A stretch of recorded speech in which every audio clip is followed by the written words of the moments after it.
शासकीय अभियांत्रिकी महाविद्यालय येथील प्राचार्य आशिष डॉक्टर बाबासाहेब आंबेडकरांचा, शिक्षण विभाग यांच्या वंचित बहुजन आघाडीचा, आंबेडकर तू मागे पडो, जय जय जय जय जय भीम, जय जय जय जय जय भीम। समतेचे विचार रुजवणाऱ्या सर्व महामानवांना त्रिवार अभिवादन करतो। परंतु शासकीय अभियांत्रिकी महाविद्यालय मंचावरती उपस्थित सर्व मान्यवर तसेच इथे उपस्थित माझ्या माता भगिनी, वडीलधारी मंडळी, या चळवळीतले साथीदार आणि तसेच भारताचे संविधान मानणारे या देशातल्या प्रत्येक नागरिकाला माझा जय जिजाऊ, जय शिवराय, जय ज्योती, जय क्रांती, जय लहूजी, जय मल्हार, अस्सलाम वालेकुम आणि जय भीम। असलेली बिल त्यांची रक्कम अद्यापर्यंत उपोषण करते 2 वर्ष 11 महिने आणि 7 दिवस हे ड्राफ्टिंग कमिटीला भारताचं संविधान लिहायला लागले आणि 2 वर्ष 11 महिने आणि 17 दिवसांनंतर जेव्हा बाबासाहेब आंबेडकरांनी कॉन्स्टिट्यूएंट असेंब्ली समोर संविधानाचं त्यांचं ड्राफ्ट समोर ठेवलं तेव्हा त्यांनी एक महत्त्वाचं भाषण दिलं होतं आणि ती तारीख होती 25 नोव्हेंबर 1949 आणि म्हणून 25 नोव्हेंबर रोजी ज्या विचारांनी आणि ज्या विचारधारेने साहेबांनी संविधान लिहिलं होतं त्या विचारांना, त्या विजनला आणि त्या विचारधारेला वाचवून ठेवण्यासाठी आणि त्याचा सन्मान करण्यासाठी वंचित बहुजन आघाडी 25 नोव्हेंबर रोजी शिवाजी पार्क वरती संविधान सन्मान महासभा घेत आहे। आणि मी आपल्या सर्वांना एवढं सांगतो की ह्याच्या पुढच्या प्रत्येक वर्षी वंचित बहुजन आघाडी 25 नोव्हेंबर रोजी शिवाजी पार्कला इतक्याच गर्दीने, इतक्याच मोठ्या ताकदीने, इतक्याच मोठ्या संख्येने दरवर्षी संविधान महासभा घेत राहील आणि आपल्या सर्वांना यायला भाग आहे। आणि हेच बोलत असताना बाबासाहेबांनी मध्ये त्यांचे विजन मांडली होती, विचार मांडले होते आणि तशीच एक काळजी आणि पोटतिडकी मांडली होती आणि बाबासाहेब म्हटले होते, It is certain that if parties place creed over country, our independence will be in jeopardy for a second time and it will be lost probably forever. We must be determined to defend our independence with our last drop of blood. याचा अर्थ हाच होतो की इकडच्या राजकीय पक्षांनी, इकडच्या सत्ताधाऱ्यांनी जर देशासमोर देशाच्या प्राधान्यापेक्षा वरती जात, जमात आणि धर्म ठेवला तर आपण आपलं स्वातंत्र्य गमवून बसू। ती आपल्या सर्वांना समजून घेतली पाहिजे आणि त्याच वाक्यामध्ये बाबासाहेब हे सुद्धा म्हणतात की आपली जबाबदारी आहे, ही आपल्या सर्वांची रिस्पॉन्सिबिलिटी आहे की संविधान वाचवणं आणि देशाचं स्वातंत्र्य आणि देशांचे इंटरेस्ट हे जातीच्या आणि जमातीच्या पुढे ठेवणं। पण आता देशात काय चालू आहे हे आपल्या सर्वांना समजून घेणं गरजेचं आहे मित्रांनो। 2014 मध्ये जेव्हा भाजप सत्तेत आली तेव्हा आम्ही ओरडून बोंबलून सांगत होतो की धर्मामध्ये, जमातीमध्ये, जातीमध्ये तिढा निर्माण करून, भांडणं लावून, दंगल करून ही भाजप सत्ता उपभोगण्याचं काम करणारे आणि 2014 पासून 2025 पर्यंत आतापर्यंत जे घडले ते तसंच चालू मित्रांनो। हे समजून 2025 ची स्थिती समजून घ्या। 2025 मध्ये Maratha versus OBC, Banjara versus आदिवासी, धनगर वर्सेस आदिवासी, मातंग वर्सेस बौद्ध असं समाजामध्ये दंगली पेटवण्याचं काम, भांडणं पेटवण्याचं काम हे भाजपने आता सुरू केलेलं आहे। हे आपल्या सर्वांना समजून घेणं गरजेचं आहे। दुसऱ्या बाजूला परवाचीच घटना बघा, अरुणाचल प्रदेशची एक महिला होती, 18 तास तिला चायनामध्ये शांघाय एअरपोर्ट वरती चायनाच्या अथॉरिटीजनी, चायनाच्या सरकारनी तिला दाबून ठेवलं होतं का? कारण ती अरुणाचल प्रदेशची होती आणि भारताचा पासपोर्ट वापरत होती आणि चायनाने म्हटलं की आम्ही अरुणाचल प्रदेशला भारताचा भाग नाही मानत आणि अरुणाचल प्रदेशच्या लोकांना भारताचा पासपोर्ट दिलेला चायनाला चालत नाही ही वस्तुस्थिती समजून घ्या। 1 महिन्यापूर्वी भारताचे माजी सरन्यायाधीश भूषण गवई यांचे पुतळे जाळण्यात आले आणि यांच्या पुतळ्यांना चपला मारण्यात आल्या। हे कुठे घडलं तर न्यूयॉर्कच्या टाइम्स स्क्वेअर मध्ये घडलं। आणि आपण या दोन्ही घटनांचा अभ्यास करा मित्रांनो। जेव्हा त्या अरुणाचल महिलेला सांगतात की तुमचा भारताचा पासपोर्ट चालत नाही आणि चायना अरुणाचल प्रदेशला भारताचा भाग मानत नाही आणि जेव्हा सरन्यायाधीश भूषण गवईंचे पुतळे जाळले जातात आणि त्यांच्या पुतळ्यांना चपला मारल्या जातात तेव्हा तो फक्त एका महिलेचा किंवा भूषण गवईंचा अपमान नाहीये, तो एका आदिवासी महिलेचा आणि एका दलित माणसाचा अपमान नाहीये, तर तो भारताच्या न्याय व्यवस्थेचा अपमान आहे, तो भारताच्या संविधानाचा अपमान आहे आणि तो भारताच्या संविधानाचा आणि सॉव्हर्निटीचा आणि स्वातंत्र्याचा अपमान आहे आणि हा अपमान आपण सहन करणार नाही होत हे समजून घ्या मित्रांनो। हेच बोलत असताना दुसऱ्या बाजूला एक गोष्ट समजून घ्या की इकडे नरेंद्र मोदी स्वतःला 56 इंची छाती असलेलं म्हणतात, अमित शहा स्वतःला खंबीर खमक असे गृहमंत्री म्हणतात, पण हे दोघं सत्तेत असताना आज चायना अरुणाचल प्रदेशला भारताचा भाग मानत नाही आणि भारताच्या सरन्यायाधीशच्या पुतळ्याला चपलामध्ये मारल्या जातात। आणि म्हणून मी अमित शहा आणि नरेंद्र मोदींना आवाहन करतो की जर तुमची छाती खरंच 56 इंची असेल, जर तुम्ही खरंच खंबीर हिम्मतवाले आणि डरपोक गृहमंत्री नसलात अभियांत्रिकी महाविद्यालय येथील तर तातडीने चायनावरती ऍक्शन घेऊन दाखवा, फॉरेन पॉलिसीनी चायनाला सबक शिकवून दाखवा आणि दुसऱ्या बाजूला ज्या ज्या भारतीय नागरिकांनी ज्या ज्या एनआरआयनी भूषण गवईंच्या पुतळ्याला चप्पल मारायचा प्रयत्न केला त्यांचे व्हिसा आणि पासपोर्ट रद्द करून दाखवा, मग आम्ही मानू की तुमची छाती खरंच 56 इंची आहे आणि मग आम्ही मानू की अमित शहा मध्ये खरंच दम आहे। नाहीतर तुम्ही समजून घ्या 5-25 करून काही नाही होत। चायनाला उत्तर द्यायचं असेल तर ताकदीने उत्तर द्यायला लागणार हे आपण समजून घ्या।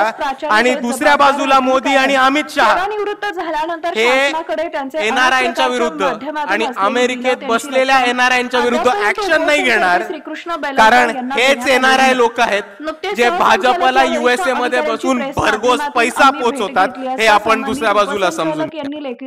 आणि भारतामध्ये आणि अमेरिकेतल्या गोष्टी बोलत असताना परवाच एक रिपोर्ट आलाय की $3,30,000 कारवाई करून यांना सेवेतून हे आरएसएस नावाच्या अनधिकृत टेररिस्ट ऑर्गनायझेशननी विभागात कार्यरत असणारे युएसए मध्ये आत्महत्या केली।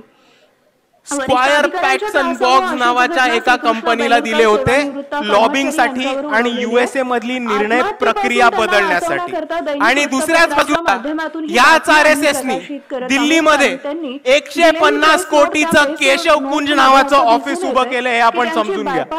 आता मला एक प्रश्न सांगा की जी संघटना जिची कोणती रजिस्ट्रेशन नाहीये, ज्याची कोणती नोंदणी नाहीये महाविद्यालय यांनी उपोषण आणि जी भारताचं संविधान मानत नाही, ही संघटना $1,30,000 युएसए ला कसे पाठवते?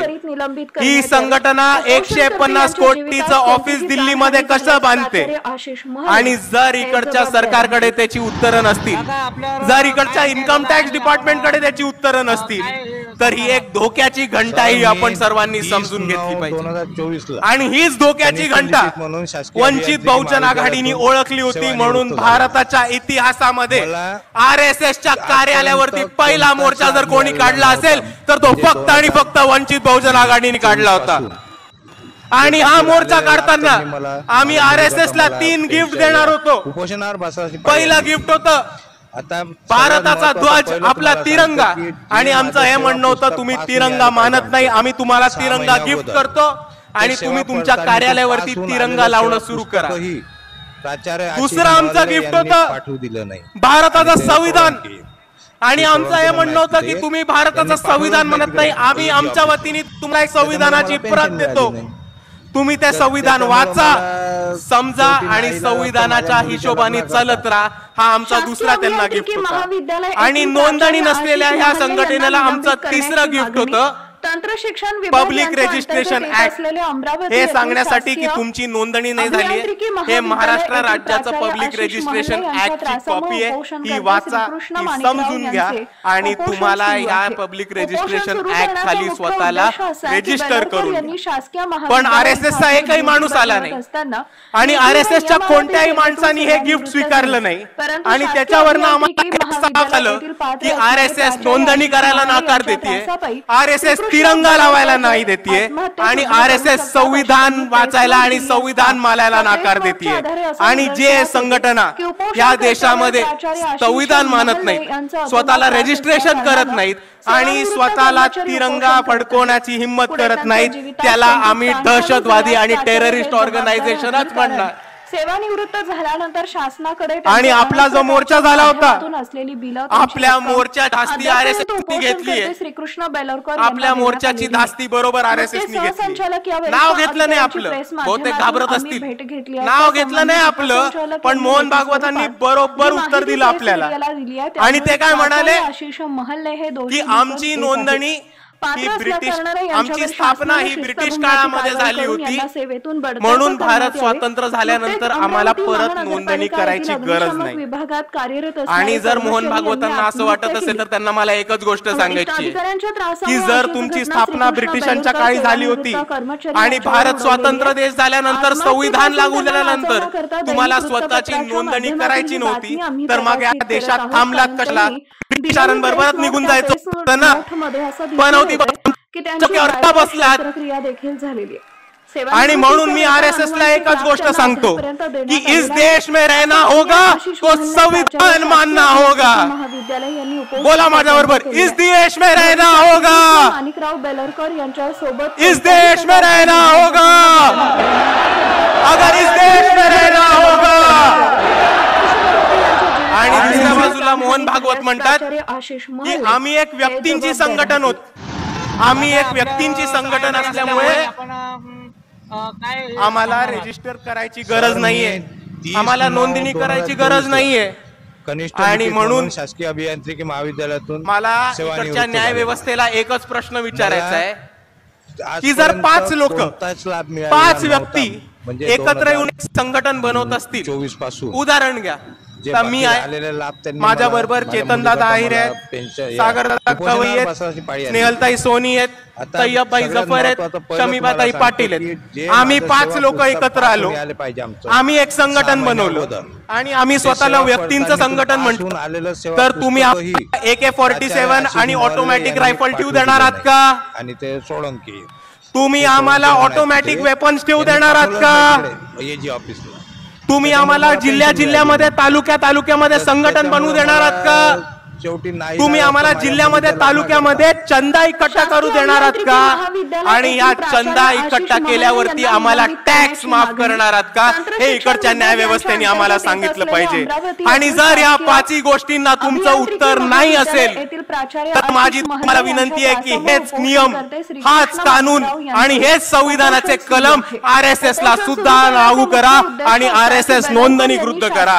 आणि हे नसेल करता येत तर RSS बॅन करा. आणि म्हणून मी म्हणतो RSS मुर्दाबाद, अभियांत्रिकी महाविद्यालय RSS मुर्दाबाद. महाले यांच्या त्रासापायी आणि म्हणून मित्रांनो एक गोष्ट समजून घ्या करू शकतात अशी की मोहन भागवत अजून एक गोष्ट म्हणतात की आम्ही व्यक्तींची संघटन आहोत म्हणून आम्ही नोंदणी नाही करणार. आशिष महल्ले आम्ही व्यक्तींची संघटन आहोत म्हणून आम्ही नोंदणी नाही करणार. तर त्यांना मला प्रेमाने एकच गोष्ट सांगायची की भारताच्या संविधानामध्ये तुम्हाला व्यक्तींचीच संघटन रजिस्टर करायची असते, नोंदणी करायची असते. जर तुम्ही उंदरांची, मांजरांची, कुत्र्यांची, पक्ष्यांची, प्राण्यांची संघटना काढली तर ती तुम्हाला रजिस्टर करायची गरज नाहीये. आणि म्हणून तुम्ही स्वतःला माणसातले मानत असाल तर संविधानाप्रमाणे स्वतःला रजिस्टर करा. मी एक गोष्ट सांगू इच्छितो. आणि मित्रांनो म्हणून मी दरवेळेस म्हणत राहतो की या भारतामध्ये जर कोणी RSS ला थांबू शकणार असेल, जर कोणी बीजेपीला हरवू शकणार असेल आणि जर कोणी मनुवादाला अंगावर घेऊन त्याला हरवू शकणार असेल तर ते फक्त आणि फक्त या देशातले आंबेडकरवादी आहेत, त्याच्यापेक्षा अजून कोणामध्ये दम नाही। आणि संविधानाचा सन्मान करायला, संविधानाचा गौरव करणारा आणि संविधानाची बाजू घेऊन लढणारा कोणता पक्ष असेल तर तो फक्त एकच पक्ष आहे, तो फक्त एकच नेता आहे, ते म्हणजे बाळासाहेब आंबेडकर आणि वंचित बहुजन आघाडी। आणि कोणताही मुद्दा असो, कोणताही आंदोलन असो, वंचित बहुजन आघाडी लढत राहतं। आमचा एक आमदार खासदार नाही, आमचा एक मंत्री नाही, संत्री नाही, तरी लोकांचे प्रश्न सोडवण्यासाठी, आंदोलन करण्यासाठी, मोर्चे काढण्यासाठी आणि या व्यवस्थेला घेराव घालून लोकांना न्याय मिळवून देण्यासाठी कोण लढत असेल तर ते फक्त वंचित बहुजन आघाडी लढते। लोकांचे प्रश्न सोडवण्यासाठी मुंबईमध्ये SRAच्या विरुद्ध मोर्चा काढणं, अडाणीच्या मिरिटाच्या विरुद्ध मोर्चा काढणं, प्रदूषणाच्या विरुद्ध मोर्चा काढणं, गायरांच्या विरुद्ध मोर्चा, कंडक्टी भरतीच्या विरुद्ध मोर्चा काढणं जर कोणी केलं असेल तर ते वंचित बहुजन आघाडीने केले, अजून कोणी करू शकलेलं नाही। दुसऱ्या बाजूला इथे उभं राहून बोलतो, आजपर्यंत त्यांच्या घरासमोर उभं राहून बोलतो, म्हणजे 2024 पासून की जेव्हा या मनसेनी मला माझ्या मुलीकडे मस्जिदीवरचे भोंगे काढायचा प्रयत्न केला होता तेव्हा मनसेच्या भोंग्यामधली हवा काढायचं काम हे वंचित बहुजन आघाडीने केलं होतं। जेव्हा टिपू सुलतान आणि औरंगजेबचे फोटो लावण्यासाठी इकडच्या मुसलमान युवकांना अरेस्ट करण्यात येत होतं, टॉर्चर करण्यात होतं, तेव्हा ही वंचित बहुजन आघाडी होती ज्यांनी टिपू सुलतानचा फोटो छत्रपती शिवाजी महाराज, छत्रपती शाहू महाराज, महात्मा ज्योतिबा फुले, डॉक्टर बाबासाहेब आंबेडकरांच्या फोटो मध्ये लावला होता आणि आम्ही असं होता। दुसऱ्या बाजूला हेच ते बाळासाहेब आंबेडकर होते जे औरंगजेबच्या मजारीवरती गेले होते आणि या व्यवस्थेला, RSS ला आणि बीजेपीला चॅलेंज दिला होता की इकडचे मुस्लिम पोरं तर फक्त स्टेटस ठेवतात, आमच्या स्टेजवरती टिपू सुलतानचा फोटो आहे, बाळासाहेब औरंगजेबच्या मजारीवरती गेलेत, तुमच्यामध्ये हिम्मत असेल तर आमच्या विरुद्ध ऍक्शन घेऊन दाखवा। आणि एका बाजूला अजून एक धर्मांध ताकद आहे जी बाळासाहेबांचा औरंगजेब मजारीवरचा फोटो काढते आणि काय झालं की बाळासाहेबांचा तो औरंगजेबवरचा फोटो पुढे काढते।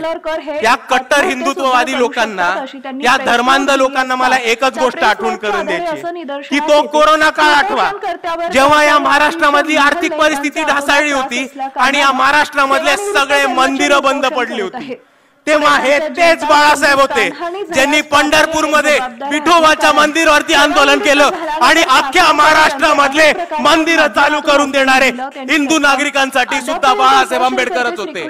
आणि म्हणून मी म्हणतो की आम्ही सर्वांसाठी लढतो।